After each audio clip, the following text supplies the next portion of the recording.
लेकिन अब आपको लिए चलते हैं दक्षिण भारत और वहां का चुनावी सत्य बताते हैं, क्योंकि कर्नाटक में चुनाव होने हैं। 10 मई की तारीखों का ऐलान हो गया है, 13 मई को चुनावी नतीजे आएंगे और ताबड़तोड़ रैलियां प्रधानमंत्री नरेंद्र मोदी की हो रही हैं, क्योंकि वहां पर जो सरकार है उसे रिपीट करने की चुनौती है। लेकिन इस तरफ कांग्रेस भी जमकर जोर लगा रही है और तमाम मुद्दों को उठाने की कोशिश कर रही है। मल्लिकार्जुन खड़गे जो कि कांग्रेस के अध्यक्ष हैं, वो 40% की सरकार कर्नाटक की सरकार को कह रहे हैं। अब एंटी इनकम्बेंसी फैक्टर वहां पर हावी रहेगा या फिर रिपीट कर लेगी सरकार अपनी बीजेपी, ये बड़ा प्रश्न है। 13 मई का इंतजार है। सत्य देख लेते हैं चुनावी गणित क्या कहता है कर्नाटक का।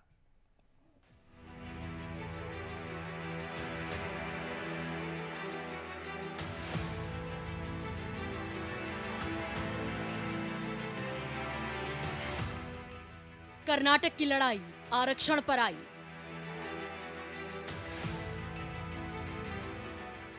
चुनाव का बिगुल बजा, किसको मिलेगी सत्ता?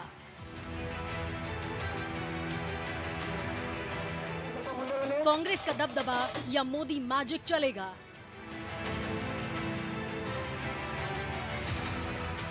कर्नाटक का महारण, पीएम मोदी गेम चेंजर।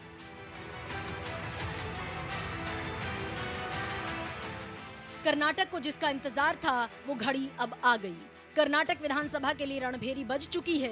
सत्ता पक्ष और विपक्ष के ऐसे टेस्ट का समय आ गया है।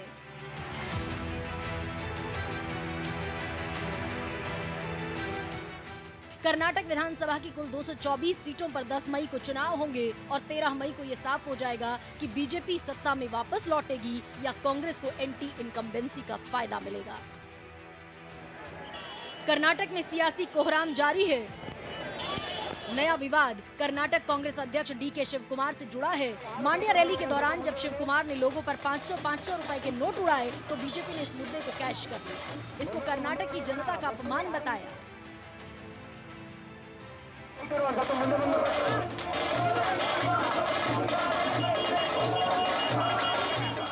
कांग्रेस पार्टी के शिव कुमार, क्या तो शिव कुमार ये जो कांग्रेस का बहुत बड़े बड़े नेता हैं उनको करप्शन में फॉलो कर रहे हैं। इसमें तो मुझे बहुत आश्चर्य नहीं हुआ है। तो पार्टी ही करप्ट है, उसमें वे शिव कुमार बहुत करप्ट है। एक तरफ पूरी बीजेपी डीके शिव कुमार का घेराव कर रही है, बीजेपी नेताओं को तोड़ने का आरोप लगा रही है, तो कांग्रेस शिव कुमार के समर्थन में खड़ी है। साथ ही बीजेपी को उनकी सरकार में हुए करप्शन की याद भी दिलाई जा रही है।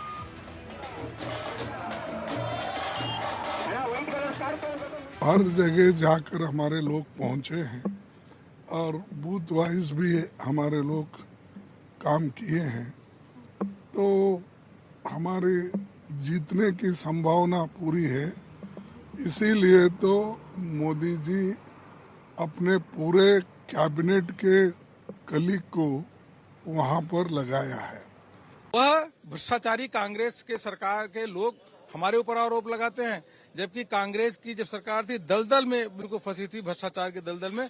हमारी सरकार ईमानदारी से वहां काम कर रही है और कर्नाटक का जो अभी विकास हुआ है वो पिछले 50 सालों में कांग्रेस ने जो नहीं किया वह हमारी सरकार ने किया। बीजेपी हो या कांग्रेस, सबकी नजर 10 मई को होने वाले चुनाव पर है।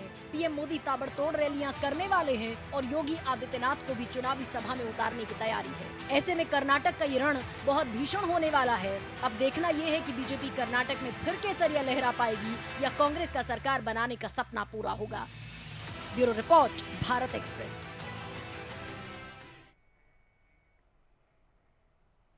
अब कर्नाटक का चुनावी सत्य कमलेश सिंह मेरे सहयोगी हम तक पहुंचाएंगे, हमारे दर्शकों तक पहुंचाएंगे। कमलेश, कर्नाटक भी एक बेहद महत्वपूर्ण राज्य है, क्योंकि बहुत लंबा समय नहीं हुआ जब दक्षिण राज्य में हमने कमल पहली बार खिलता हुआ देखा। 2013 की बात है। अब जब कर्नाटक में दोबारा चुनाव होने हैं, 10 मई की तारीखों का ऐलान हो चुका है। ओपिनियन पोल्स हम देख रहे हैं। ओपिनियन पोल्स में एक तरीके से हंग असेंबली बनती हुई नजर आ रही है और जेडीएस किंग मेकर की भूमिका में नजर आ रही है। तो ये बताएं दरअसल कि असल का जो प्रैक्टिकल ग्राउंड पर गणित है कर्नाटक का, वो क्या बताता है?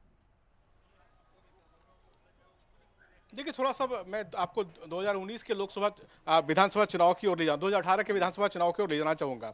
उसमें बीजेपी जरूर सबसे बड़ी पार्टी बन के उभरी थी, लेकिन जो वोट शेयर था वो कांग्रेस से पीछे था। 2% वोट शेयर कांग्रेस से कम था। बीजेपी को 36% बीजेपी और 38% कांग्रेस को था। जाहिर सी बात उसमें जेडीएस जनता दल सेकुलर वो किंग मेकर की भूमिका में थी। लेकिन अभी जो गणित है उसके हिसाब से आपने देखा होगा कि प्रधानमंत्री की मैसूर और मांड्या की क्षेत्रों में रैली हुई थी। जाहिर सी बात है मैसूर मांड्या और ये जो इलाका है दक्षिण कर्नाटक का, ये बीजेपी के लिए सबसे कमजोर कड़ी है। यहाँ 54 सीटों में से मात्र 9 सीटों पे बीजेपी का कब्जा है। ऐसी स्थिति में ये जो कड़ी है इसको मजबूत करने की स्थिति बीजेपी को करनी पड़ेगी। बाकी जो कोस्टल एरिया है वहां बीजेपी अच्छा कर रही है और बीजेपी की मुश्किल यही है, पहले बीजेपी ने धार्मिक ध्रुवीकरण की बात की, उसके बाद विकास के मुद्दे पर कन्वर्ट होती जा रही। और आपने ये भी देखा होगा कुछ दिन पहले ही जिस तरह से 4% आरक्षण मुस्लिमों को कम किए, उसको बराबर बोकालिंगा और लिंगायत में बांटे गए, उसके बाद जिस तरह से कार्ड खेला गया उसका रिप्रकर्शन भी आपने देखा कि बंजारा समाज ने काफी विरोध किया और येदियुरप्पा के घर पर पत्थरबाजी की। छोटा सा कंक्लूजन चाहती हूँ आपसे। हंग असेंबली जैसे बन रही है, क्या ओपिनियन पोल को हम कन्वर्ट होते हुए देखेंगे रिजल्ट में? बहुत छोटा सा संक्षेप में। देखिए अभी तक भी जो बीजेपी का इंटरनल सर्वे उसके मुताबिक तो ही शो कर रहा है कि बीजेपी 90 के आंकड़े को क्रॉस करते हुए नहीं दिख रही है। जाहिर सी बात है बीजेपी के अंदर पशुपेश है इसी बात को लेकर, इसलिए बीजेपी ट्रैक चेंज करते हुए दिखाई पड़ रही है आपको। बहुत बहुत धन्यवाद कमलेश आपका। बीजेपी ट्रैक चेंज करती हुई नजर आ रही है और यही सत्य है कर्नाटक का, क्योंकि एंटी इनकम्बेंसी क्या हावी होगी या फिर रिपीट कर पाएगी भारतीय जनता पार्टी अपनी सरकार।